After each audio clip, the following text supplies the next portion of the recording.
Hello दोस्तों, proper civil engineering channel में आप सभी का स्वागत है। तो आज हम लोग देखने वाले हैं फ्लूइड मैकेनिक्स के ऐसे 50 एमसीक्यूएस के बारे में, जो कि सभी तरीके के गवर्नमेंट और आपके स्टडी के रिलेटेड एग्जामिनेशंस में आपको काफ़ी इम्पोर्टेंट होगा। इसमें मैंने काफ़ी इम्पोर्टेंट टॉपिक्स जो है फ्लूइड मैकेनिक्स के उसमें से एमसीक्यूएस पिक किए हैं और उसको समझाने की कोशिश की है। तो उम्मीद करता हूँ आपको ये वीडियो पसंद आएगा। पहला एमसीक्यू है, an ideal fluid is one which. Option है हमारे पास, incompressible, no viscosity, elastic and viscous, no viscous and incompressible. तो यहाँ पे आंसर हो जाएगा डी, क्योंकि अगर विस्कस भी नहीं होगा और कंप्रेसिबल भी नहीं होगा तो उसको हम बोलेंगे आइडियल फ्लूइड। तो यहाँ पे आंसर हो जाएगा हमारा डी। दूसरा एमसीक्यू है, ball pen works on the principle of. तो अगर हम बॉल पेन जो यूज़ करते हैं नॉर्मली, वो किस प्रिंसिपल पे काम करती है? तो टोर्शनल, विस्कोसिटी, सरफेस टेंशन और बॉयल्स लॉ। तो बॉल पेन जो है वो सरफेस टेंशन के प्रिंसिपल पर काम करती है। तो यहाँ पे आंसर हो जाएगा हमारा सी। तीसरा एमसीक्यू है, what about pressure in soap bubble. तो आप साबुन यूज़ करते हैं तो उसमें बबल होता है, तो वो कौन सा प्रेशर होता है उसमें? तो उसमें जो प्रेशर है वो एटमॉस्फेरिक प्रेशर से ज़्यादा होगा। तो यहाँ पे आंसर हो जाएगा हमारा बी। चौथा एमसीक्यू है, which of the following is Newtonian fluid. तो ग्लिसरीन, पेंट, सीवेज स्लज और प्रिंटर्स इंक। तो अगर ग्लिसरीन की बात करें तो वो न्यूटोनियन फ्लूइड में हम काउंट करते हैं। तो यहाँ पे आंसर हो जाएगा हमारा ए। उसके बाद आता है कि Newtonian fluid, non Newtonian fluid, ideal plastic fluid और थिक्सोट्रोपिक फ्लूइड। तो इसमें एग्जांपल्स दिए गए हैं।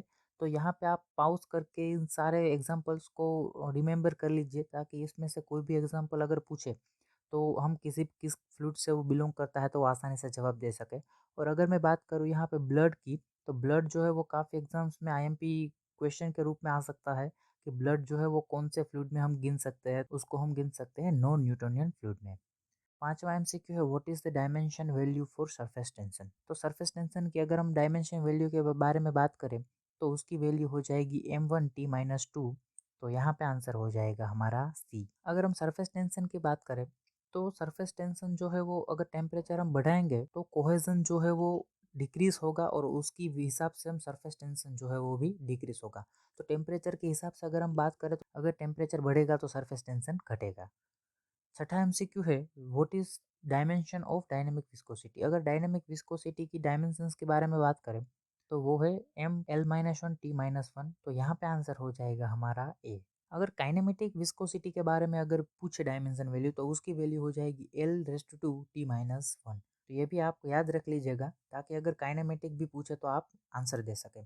उसके बाद आता है सातवां MCQ, an angle value made by mercury with axis in tube is. तो अगर मर्क्यूरी अगर हम ट्यूब में डालेंगे तो वो कैपिलरी फॉल का एग्जांपल हो जाएगा। तो कैपिलरी फॉल होगा तो वो कुछ एंगल के साथ जो है वो सरफेस जो है वो एंगल के साथ बेंड होगी। तो वो एंगल वैल्यू कौन सी होगी? तो यहाँ पे आंसर हो जाएगा हमारा सी, 130 डिग्री। तो आप इमेज में देख सकते हैं कि दूसरा जो एग्जाम्पल है वो कैपिलरी फॉल का है, और वहाँ पे जो थीटा की वैल्यू दर्शाई गई है वो 130 डिग्री लेंगे मर्क्यूरी के केस में। उसके बाद आता है थीटा अगर 90 डिग्री से ज़्यादा और 90 डिग्री से कम हुआ तो हम लिक्विड को क्या बोलेंगे? ये क्वेश्चन काफ़ी इंपॉर्टेंट हो जाएगा एग्जाम के पॉइंट ऑफ व्यू से। थीटा की वैल्यू अगर 90 डिग्री से ज़्यादा होगी तो उसको हम बोलेंगे नॉन वेटिंग, और थीटा की वैल्यू अगर 90 डिग्री से कम होगी तो उसको हम बोलेंगे वेटिंग। उसके बाद आता है आठवां MCQ, cavitation occur when pressure of liquid is. तो कैविटेशन कब होगा? जब प्रेशर है लिक्विड का वो इक्वल टू और लेस देन वेपर प्रेशर होगा, तो वहाँ पे कैविटेशन क्रिएट होगा। तो यहाँ पे आंसर हो जाएगा हमारा डी। नौवा एमसीक्यू है, value of gauge pressure is measured eight. तो आपने एटमॉस्फेरिक में कई सारे प्रेशर के बारे में सुना होगा, vacuum pressure, atmospheric pressure, absolute atmospheric pressure, absolute zero pressure. तो यहाँ पे जो गेज प्रेशर है वो हम एटमॉस्फेयर के ऊपर जो है मेजर करते हैं। तो यहाँ पे आंसर हो जाएगा हमारा ए। 10वां एमसीक्यू है, which of the following is not true for piezometer. तो पिज़ोमीटर के बारे में कौन सा जो है वो गलत सेंटेंस है वो यहाँ पे हमें चूज करना है। तो ऑप्शन डी जो है वो कैन मेजर नेगेटिव प्रेशर। तो पिज़ोमीटर जो है वो नेगेटिव प्रेशर को मेजर नहीं कर पाता। तो यहाँ पे आंसर हो जाएगा हमारा डी। 11वां एमसीक्यू है, for unstable equilibrium and submerged body which of the following is correct. तो अगर हम बात करें अनस्टेबल इक्विलिब्रियम के बारे में तो ग्रेविटेशनल फोर्स जो है वो बुयांस फोर्स से ऊपर होगा।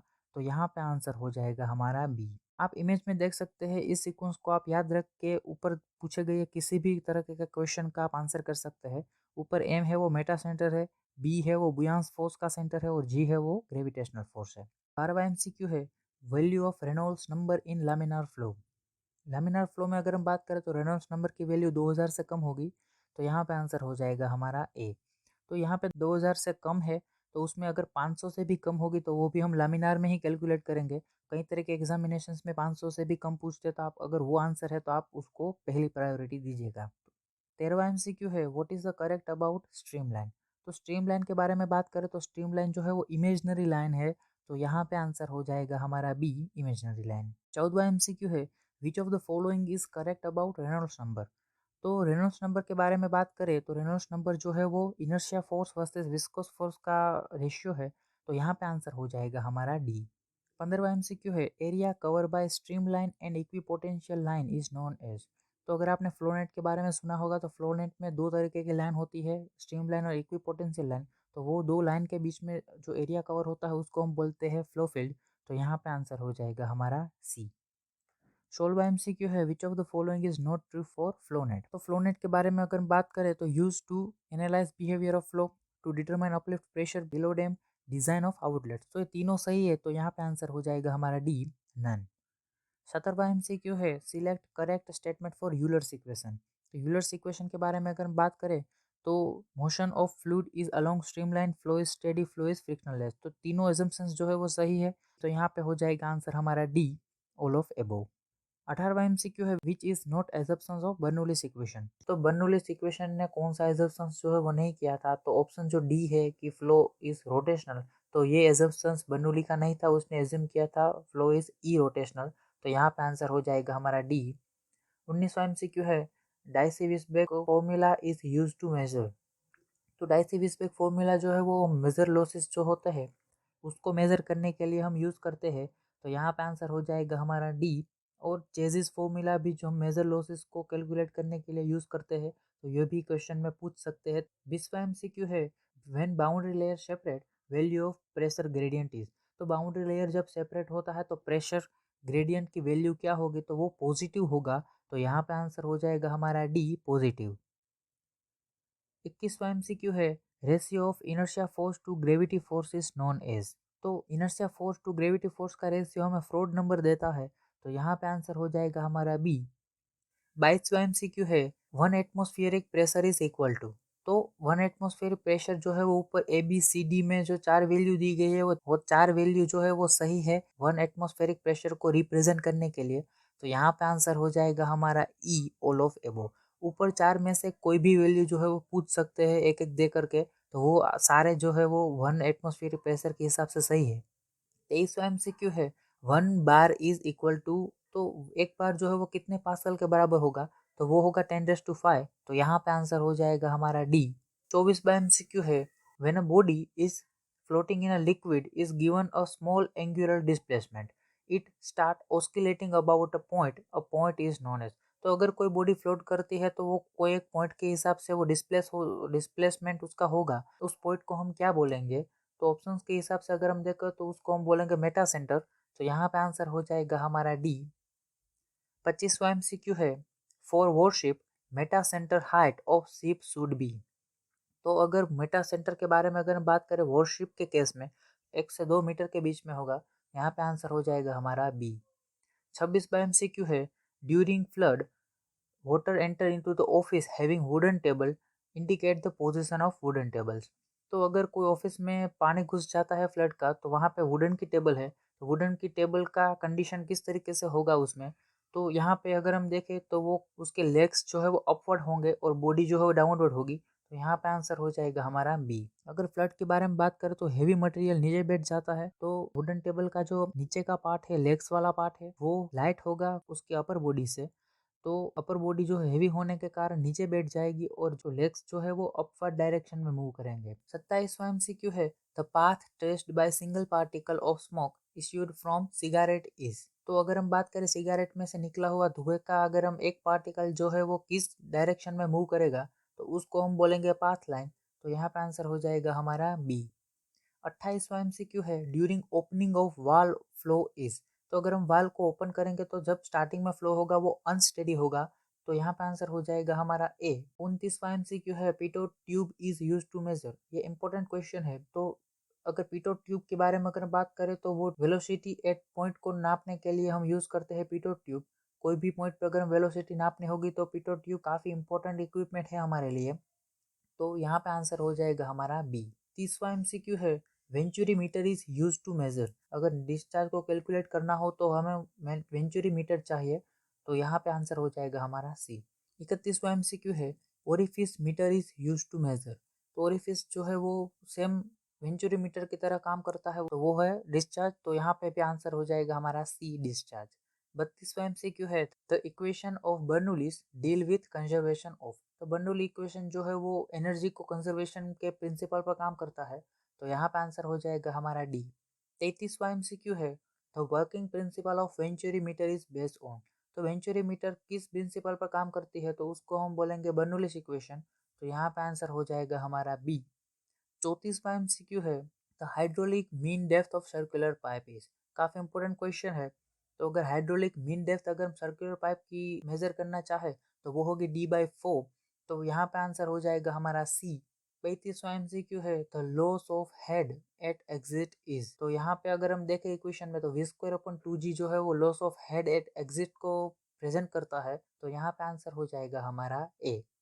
36वां एमसीक्यू है, theoretical value of jet eight vena contracta.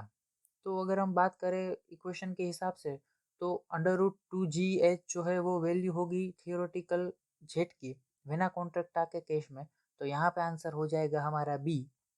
तो अगर आप वेना कॉन्ट्रैक्टा के बारे में नहीं जानते तो इमेज में आप देख सकते हैं, इस पार्ट को हम बोलेंगे वेना कॉन्ट्रैक्टा। 37वां एमसीक्यू है, relation between CV, CD and CC. तो अगर हम बात करें तो सीवी मतलब कोएफिशिएंट ऑफ वेलोसिटी, सीडी मतलब कोएफिशिएंट ऑफ डिस्चार्ज और सीसी मतलब कोएफिशिएंट ऑफ कॉन्ट्रैक्शन। तो ऑप्शन सी जो है वो coefficient of velocity into coefficient of contraction is equal to coefficient of discharge. तो ये ऑप्शन जो है वो सही हो जाएगा। तो यहाँ पे आंसर हो जाएगा हमारा सी। 38वां एमसीक्यू है, द किपोलेटी वियर इज अ। तो किपोलेटी वियर जो है वो किस वियर का टाइप है, तो यहाँ पे आंसर हो जाएगा हमारा सी, ट्रेपेजॉइडल। 39वां एमसीक्यू है, if the Mach number is unity then flow is. अगर मैक नंबर यूनिटी में होगा उसको हम बोलेंगे सोनिक फ्लो। तो यहाँ पे आंसर हो जाएगा हमारा ए। 40वां एमसीक्यू है, Mach number is ratio of inertia force to. तो मैक नंबर जो है वो इनर्शिया फोर्स और इलास्टिक फोर्स का रेशियो है, तो यहाँ पे आंसर हो जाएगा हमारा सी, इलास्टिक फोर्स। 41वां एमसीक्यू है, velocity of sound is largest in. अगर हम बात करें साउंड की वेलोसिटी के बारे में तो वो स्टील में ज़्यादा होगी, क्योंकि स्टील में जो है वो पार्टिकल एक दूसरे से ज़्यादा नज़दीक होंगे as compare to air, kerosene and water. तो उसको जाने के लिए जो है वो ज़्यादा ट्रैवल नहीं करना पड़ेगा, तो स्टील में जो वैल्यू है साउंड की वो सबसे ज़्यादा होगी। तो यहाँ पे आंसर हो जाएगा हमारा डी। 42वां एमसीक्यू है, a fluid is said to be Newtonian fluid when shear stress is. तो शियर स्ट्रेस अगर हम बात करें न्यूटोनियन फ्लूइड के बारे में तो न्यूटोनियन फ्लूइड के हिसाब से shear stress is directly proportional to velocity gradient. यहाँ पे आंसर हो जाएगा हमारा ए। 42वां एमसीक्यू है, if fluid is in motion and pressure at the point is same in all direction then the fluid is called. तो अगर हम बात करें तो ये आइडियल फ्लूइड की डेफिनेशन है, तो यहाँ पे आंसर हो जाएगा हमारा बी। 43वां एमसीक्यू है, unit of dynamic viscosity is. तो अगर हम बात करें डायनेमिक विस्कोसिटी के यूनिट के बारे में तो उसका यूनिट है newton second per metre square. तो यहाँ पे आंसर हो जाएगा हमारा बी। 44वां एमसीक्यू, द विस्कोसिटी ऑफ। तो यहाँ पे ऑप्शन में अगर हम देखें, liquid increase with temperature, fluid decrease with temperature, gas increase with temperature और फ्लूइड इंक्रीज विथ टेम्परेचर। तो गैस में इंक्रीज विथ टेम्परेचर जो ऑप्शन है, ऑप्शन सी, वो करेक्ट हो जाएगा विस्कोसिटी के बारे में। गैस में पार्टिकल्स के बीच जगह ज़्यादा होती है, अगर टेम्परेचर देंगे तो वो पार्टिकल जो है उसका डिस्टेंस कम होगा, उसकी वजह से वहाँ पे जो विस्कोसिटी ज़्यादा होगी। तो ऑप्शन सी जो है हमारा आंसर हो जाएगा। 45वां एमसीक्यू है, dimension of pressure gradient is. ये इंपॉर्टेंट क्वेश्चन है। तो अगर हम बात करें तो ऑप्शन डी जो है वो m⁻1, l⁻⁻2 और t⁻2 करेक्ट हो जाएगा। तो यहाँ पे आंसर हो जाएगा हमारा डी। 46वां एमसीक्यू है, all the other conditions and parameter remain the same, water hammer pressure can be reduce by. तो यहाँ पे वाटर हैमर इफेक्ट को किस तरीके से रिड्यूस कर सकते हैं उसके बारे में पूछा गया है। ऑप्शंस के ऊपर अगर हम देखें using the pipe more diameter, using the pipe of greater wall thickness, increase velocity of pressure wave और यूजिंग मोर इलास्टिक पाइप। अगर हम इलास्टिक पाइप का यूज करेंगे तो पानी का प्रेशर जो है वो पाइप काफी हद तक सहन कर पाएगा, वाटर हैमर इफेक्ट को हम रिड्यूस कर पाएंगे। तो यहाँ पे आंसर हो जाएगा हमारा डी। 47वां एमसीक्यू है, the Moody's diagram in the fluid mechanics is use to measure. तो मूडी डायग्राम जो है वो हम फ्रिक्शनल फैक्टर को फाइंड करने के लिए यूज करते हैं। तो यहाँ पे आंसर हो जाएगा हमारा सी। उसके बाद आता है 48वां MCQ, the ratio of inertia force to pressure force is called. तो इनर्शिया फोर्स और प्रेशर फोर्स का रेशियो जो है हम यूलर्स नंबर देता है। तो यहाँ पे आंसर हो जाएगा हमारा सी। 39वां एमसीक्यू है, तो existence of velocity potential implies that.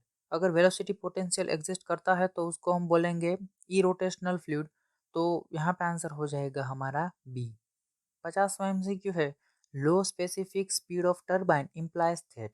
तो अगर किसी भी टरबाइन की स्पीड लो है तो उसको हम बोलेंगे इम्पल्सन टरबाइन। तो यहाँ पे आंसर हो जाएगा हमारा सी।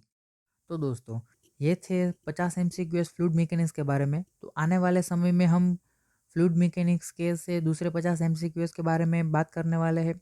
तो बने रहिए हमारे साथ और चलिए मिलते हैं नेक्स्ट वीडियो में। तब तक के लिए बाय।